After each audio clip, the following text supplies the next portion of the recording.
প্রিয় বন্ধুরা, স্বাগত সুস্বাগত আজকের এই খাবারের মেনুতে। হরেক রকম বাহারি সাজে সেজেছে আজকের খাবার টেবিল। দেখুন, সুন্দর করে সাজানো রয়েছে হরেক রকম খাবারের আমরা আসলে এত পেটুক, এই খাবার খেতে খেতে বাঙালি দিশেহারা হয়ে ওঠে। খাবারের পর আবার খাবার, ক্ষুধা না লাগলেও খাবার, বিভিন্ন ধরনের খাবার খেয়ে খেয়ে আমরা ধীরে ধীরে আমাদের এই পেটটা নষ্ট করে ফেলছি। অথচ আমাদের যতটুকু খাবারের প্রয়োজন ততটুকু না খেয়ে এই যে বাড়তি খাবারগুলো খাচ্ছি, এ থেকে পেটে জমছে চর্বি এবং শরীরে আসছে বিভিন্ন রকমের অসুখ বিসুখ সৃষ্টি হচ্ছে এই খাবার থেকে।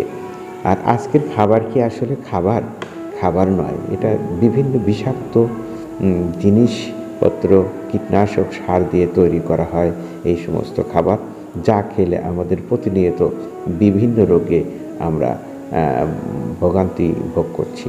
ডাক্তারের কাছে গেলে যার কোনো চিকিৎসা নেই, যার কোনো ব্যবস্থা নেই, আজ আমরা সেই ধরনের খাবারে আমরা অভ্যস্ত হয়ে পড়েছি। শিশুরা তাদের খাবার খাচ্ছে যেগুলো অস্বাস্থ্যকর, তেমনি বয়স্করাও ওই ধরনের খাবারে আসক্ত হয়ে পড়েছে। আমি মাঝে মাঝে বিরক্ত হয়ে পড়ি আমার বাসার খাবারের মেনু, মাঝে মাঝে এই ধরনের খাবার খেয়ে ডাক্তারের কাছে যেতে হচ্ছে এবং বড় অঙ্কের টাকা গুনতে হচ্ছে।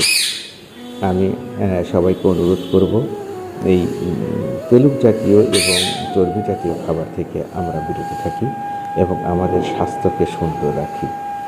আবারও সকলকে অসংখ্য ধন্যবাদ এবং অসংখ্য অনুপ্রেরণা রইল সবার প্রতি। সবাই স্বাস্থ্য ভালো থাকুক, সবার মন ভালো থাকুক, সবাই সুন্দর থাকেন, শুভকামনা। আবারও দেখা হবে আপনাদের সাথে কোনো এক সময়ে, কথা হবে, গল্প হবে, গান হবে, অথবা কোনো বিষয় নিয়ে আবারও আমরা আপনাদের সামনে এসে হাজির হব।